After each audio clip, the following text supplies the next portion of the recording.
Good morning everyone. আজ হচ্ছে 12th of September 2023। মোটামুটি সকাল 11:30 থেকে ব্লগ স্টার্ট করছি। এখানে আমি সকালবেলা জিম গেছিলাম, জিম থেকে এসে পুরো এডিটিংয়ে বসলাম। পুরোটা হয়নি যদিও, একটা এডিটিং ডান হয়েছে, একটা এখনও একটুখানি বাকি আছে। তো আজকে আমার পার্লার ডেমনস্ট্রেশন দিতে একটা ব্র্যান্ড থেকে আসবে, তো যতক্ষণ না ওনারা আসছে ততক্ষণ আমি পার্লার যাচ্ছি না।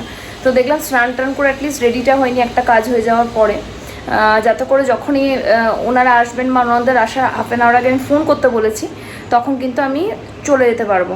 বাই দ্য ওয়ে, এই প্যাকেজটাও আজকে নিয়ে যেতে হবে, বুঝতেই পারছো অনেক বড় প্যাকেজ, সেই জন্য আমি স্কুটিতে যাচ্ছি না, আমি যাচ্ছি হচ্ছে টোটো করে। তো যাতে করে জিনিসগুলো নিয়ে যেতে পারে। আর আমার না কালকে লেন্স আমার খুব একটা পড়া অভ্যাস নেই, তো তোমরা চোখ দুটো দেখলে বুঝতে পারো চোখে অনেকটা সোয়েলিং হয়ে রয়েছে, ফুলেও গেছে।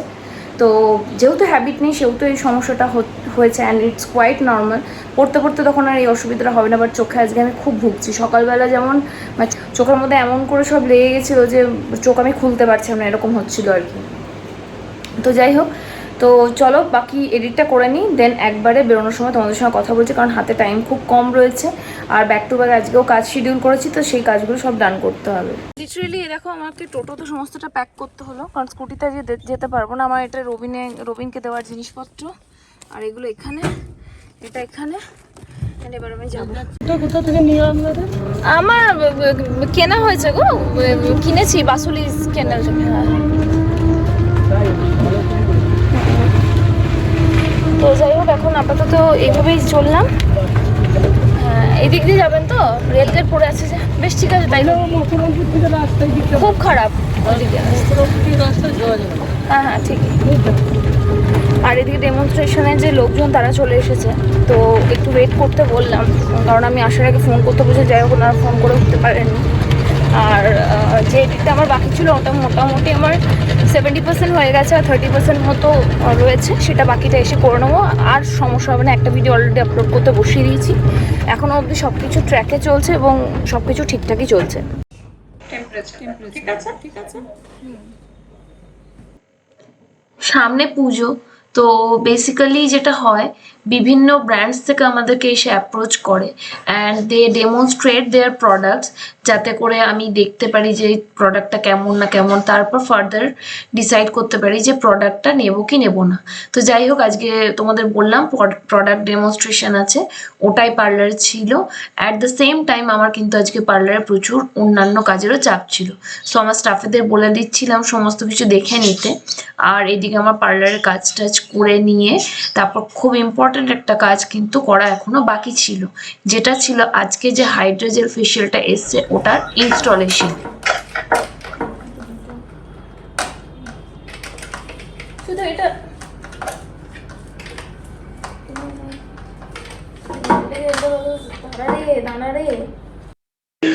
যেটা হয়, সুদীপ তো এই ধরনের কাজগুলো আমাকে করতে অনেকটাই হেল্প করে, বাট সিন্স আমি একটু চাই নিজের উপর ডিপেন্ডেন্ট হতে, সেই জন্য প্রথমে ওকেই বলেছিলাম সমস্তটা যাতে করে দিতে পারে। তো দেখলাম যে চলো আমি একটু করার চেষ্টা করি, না হলে তখন তো সুদীপ তো আছেই হেল্প করার জন্য।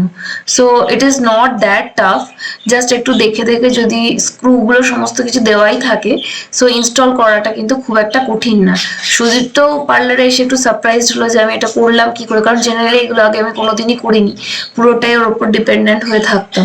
বাট যাই হোক, ম্যাক্সিমামটাই আমি করে আলটিমেটলি আমার যে হাইড্রা জেল ফেশিয়াল মেশিনটা আছে সেটা কিন্তু ইনস্টল আমি করে ফেললাম। ওদিকে বাড়িতে কি হচ্ছে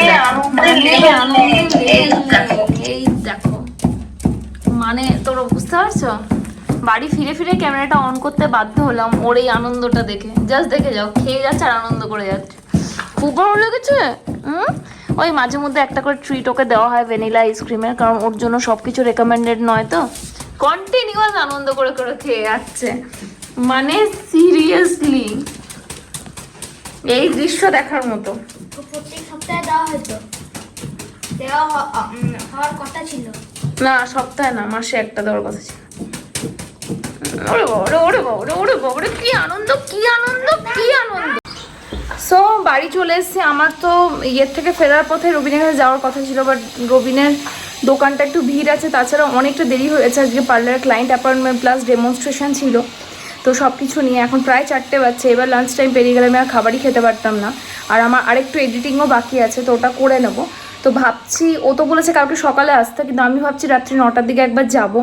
আর ইন দ্য মিন টাইম সন্ধ্যার দিকে আজকে আমি পার্লার যেতেও পারি, নাও যেতে পারি। যেহেতু যা কাজ ছিল মোটামুটি আমি সর্টেড করে নিয়েছি, বাকি আমার পার্লার স্টাফের আছে, খুব একটা অসুবিধা হবে না। অসুবিধা হলে তাহলে আমি যাব, কোনোটা এখনও ফিক্স নেই।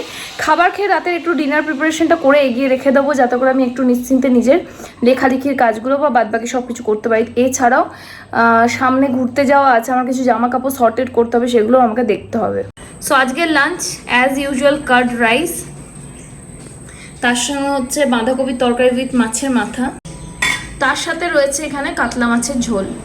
ক্লিনিং কাজটা এখন করে নিতে চললাম। কালকে লেন্সটা কতটা সমস্যা হবে, মানে বাড়িতেই ছিলাম আর এই অবস্থাতে এটা করতে হলো, দুটো ভিডিও পোস্ট হয়ে গেল।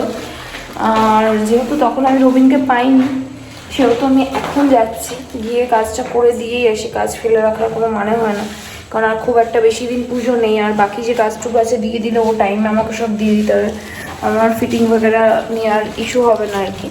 তো সেই জন্য আমি এখন 9:20 বাজছে, আর এখন আমি দিতে চললাম আর কি জিনিসগুলো। দিয়ে দেখি ও নিয়ে নেবে, কারণ নিয়ে নেয়। আর ওর সঙ্গে আরও কিছু দরকার আছে, যার জন্য যাচ্ছি। গিয়ে কাজটা করি, তারপরে এসে আমার তো কাজের শেষ নেই, আবার আমাকে কালকে ব্লগ এডিট করতে হবে। আর কাল বা পরশু শ্যুট করব, সেটারও স্ক্রিপ্ট অন্তত ভাবনা চিন্তা করে রাখতে হবে। তো আজকে বেশি দেরি করবো না, একটু ঘুমিয়ে পড়বো তাড়াতাড়ি, শরীরটা খুব একটা ভালো লাগছে না। এই রবিনের কাছে আমার কাজ করতে যাচ্ছি, ততক্ষণে তোমরা এই রেসিপিটা দেখে নাও। খুব হেলদি একটা রেসিপি। সামান্য একটু সাদা তেল নিয়ে তার মধ্যে সর্ষে ফোড়ন আর শুকনো লঙ্কা আর কারি পাতা ফোড়ন দিলাম।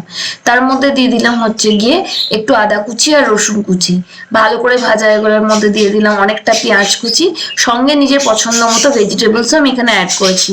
দিয়েছি গাজর কুচি, বিনস কুচি, আর আমার কাছে আজকে মাশরুম ছিল, মাশরুমটাও দিয়ে দিলাম। সবকিছু ভালো করে কষিয়ে নিয়ে, কষানো তো ঠিক না, সটে করা বলা যেতে পারে এর মধ্যে, যেহেতু তেলটা খুব কম। এর মধ্যে সমস্ত ইন্ডিয়ান স্পাইসেস দিয়ে ভালো করে নাড়াঘাটা করে একটু নুন দিয়ে, তারপরে এর মধ্যে আমার যে ওটস আছে সেটা দিয়ে দিলাম। একটু নাড়াচাড়া করে নামিয়ে নিলে কিন্তু ওটস এর রেসিপি রেডি। এদিকে আজকে তার সঙ্গে খাবো হচ্ছে চিকেন, বাট উইদাউট অয়েল। এটার রেসিপিটা তোমাদের সঙ্গে আগে অনেকবার শেয়ার করেছি, সেই জন্য আজকে আর শেয়ার করছি না। চলো এবার ডিনারটা সেরে নেওয়া যাক। ডিনারটা কিন্তু খুবই ইয়ামি। যাই হোক, রবিনের কাজটা করে টোরে এসে, মানে রবিনা ওখানে সমস্ত কিছু আমি একটা খুব ভালো আইসক্রিম কিন্তু ইনভেন্ট করেছি, মানে খুঁজে পেয়েছি আর কি। সো আমুলের হচ্ছে এটা সুগার ফ্রি আঞ্জির আইসক্রিম। আমি লাইফে ফার্স্ট টাইম এটা ট্রাই করলাম, অ্যান্ড ট্রাস্ট মি গাইস, ভীষণই ভালো খেতে। হ্যাঁ মানছি আইসক্রিম খাবো আবার সুগার ফ্রি, বাট আমার মতো একটু যারা ফিটনেস ফ্রি তাদের জন্য এটা কিন্তু ভালো। বিশ্বাস করো এতটুকু সুগার ফ্রি মনে হয়নি। অবশ্যই একবার ট্রাই করো আমার কথায়। তো এসে বাড়িতে খাবার বানালাম। তোমরা ওটসের রেসিপিটা তো দেখেই নিয়েছো অলরেডি। তন্দুরি চিকেন ঠিক না, চিকেন সটে কাইন্ড অফ বলতে পারো, বা রাদার এটাকে তন্দুরি চিকেনও বলতে পারো আর কি, যেটা প্যানে হয়। তো ওটাই করলাম, বিনা অয়েলে করেছি। এটা রেসিপিটাও আমি দেখিয়েছি আগে, পরে কোনো একদিন তোমাদের দেখিয়ে দেবো। দেন ডিনার টিনার করলাম, কিছু কাজ ছিল সেগুলো সর্টেড করলাম। এখনও ল্যাপটপে কিছু কাজ সেগুলো করব। চোখটার অবস্থা আমার তোমরা জানি না কতটা ভিডিওতে বুঝতে পারছো, বাট একটু সোয়েলিং টাইপ হচ্ছে, মানে কেমন, মানে কী যে বলবো তোমাদের, খুব অসুবিধাই হচ্ছে, কটকট কটকট করে যাচ্ছে আর কি। লেন্সটার জন্যই হয়েছে এটা। তো আমি না বাড়ি ফেরার সময় জিবক থেকে এই যে আই ড্রপটা আছে এটা কিনে নিয়ে এলাম। তখন এটা একটু নিয়ে নেবো, তাহলে একটু বেটার ফিল হবে আর কি। দেন আবার কাজে বসবো। শুতে যাওয়ার আগে নিলেও হতো, বাট শুই তো ঘুমিয়ে পড়বো, আর একা আমি এটা নিতে পারবো না মেবি। তো ওর কাছে এখন নিয়ে নেবো, দেন আমি কাজে বসবো। তো যাই হোক, আজকে ব্লগটা আমি এখানেই এন্ড করছি, বেশি আর টানছি না। আজ সারাদিন বেশ প্রোডাক্টিভ গেছে, এবং আমার লিস্টের মধ্যে যা যা কাজ ছিল সবগুলোই প্রায় হয়েছে। হ্যাঁ সবগুলোই হয়েছে, শুধু একটাই হয়নি, সেটা হচ্ছে শর্ট ভিডিও আজকে আমি দিতে পারি। আস্তে আস্তে হ্যাবিচুয়েট হচ্ছি টাইমগুলোকে, মানে আরও এক একটা সেকশনকে এক একভাবে ভাগ করে কাজটা করার চেষ্টা করছি। কিন্তু এটা বলবো না যে আমি এতটুকু ফ্রি হয়েছিলাম। একটু আমি যখন রবিনের ওখানে গেলাম, তারপর থেকে এসে একটু নিজের মি টাইম তো ঠিক নয়, মানে এই কাজগুলোর মধ্যে ঢুকেছিলাম না, কিন্তু বাকি ধরো বাড়ির কাজ বা কুকিং টুকিং এগুলো করছিলাম, তো প্রোডাক্টিভই ছিল। আশা করি আস্তে আস্তে সব কিছুর সঙ্গে হ্যাবিচুয়েট হতে পারবো। আসলে হাতে টাইম 24 ঘন্টা, এর মধ্যে সবটাই করতে হয়, ভ্লগ, ভিডিওর কাজ, তারপর পার্লার, সবটাই দেখলে তোমরা বা দেখো তোমরা প্রত্যেক দিন। আর আজকে আমার হাইড্রোজেল ফেশিয়ালের ইনস্টলেশনটা হয়ে গেছে। এখন 2-3 দিন আমার মেয়েগুলোকে ক্লাস করাতে হবে, একটু বোঝাতে হবে সমস্ত কিছু। অ্যান্ড আমিও ধরো জিনিসটা জানি, বাট আমাকে একটু হাতে নাড়াঘাটা করাটা একটা ব্যাপার। সো আমাকে একটু হ্যাবিচুয়েট হওয়ার পরে তারপরে তোমাদের জন্য আমি একদম দিয়ে দেবো এবছরের পুজোর অফার। তো যাই হোক, আজকে আর টানছি না বেশি ব্লগটা, এরই সাথে এই ব্লগটা আজকে আমি এখানে এন্ড করছি। তোমাদের যদি আজকে ব্লগ থেকে কিছু ভালো লেগে থাকে মেক শিওর চ্যানেলটাকে সাবস্ক্রাইব করো, ভিডিওটাকে লাইক করো, শেয়ার করো অ্যাজ মেনি অ্যাজ পসিবল নিজের ফ্রেন্ডস নিজের ফ্যামিলির সঙ্গে। চলো দেখা হচ্ছে আনাদার একটা ব্লগের সাথে। Till then tata bye, take care, সবাই খুব ভালো থাকো। রেনে বলিউড ফিল্টার প্রাইমার, যেটার প্রাইস হচ্ছে 450। ট্রাস্ট মি, এটা এই প্রাইস পয়েন্টটা এতটাই ভালো যে সত্যি সত্যি তোমাদের স্কিনের যা দাগ আছে, যা কিছু আছে, সমস্ত কিছুকে ব্লার আউট করতে পারে। আমি এখানে একটা হাতে নিয়ে তোমাদের দেখিয়ে দেবো, জেল লাইক টেক্সচার, ভীষণ স্মুথ অ্যাপ্লাই করতে। আর আফটার এফেক্ট তোমরা দুটো হাত পাশাপাশি রেখে দেখিয়ে দিচ্ছি যে দেখো বাঁ হাতটা আমার কেমন ব্লার্ড আউট লাগছে আর ডান হাতটা দেখো কেমন পিগমেন্টেড লাগছে। তো এতটাই ভালো মনে হচ্ছে, কেমন ব্লারি ব্লারি একটা ইফেক্ট। তো অবশ্যই ট্রাই করো তোমরা।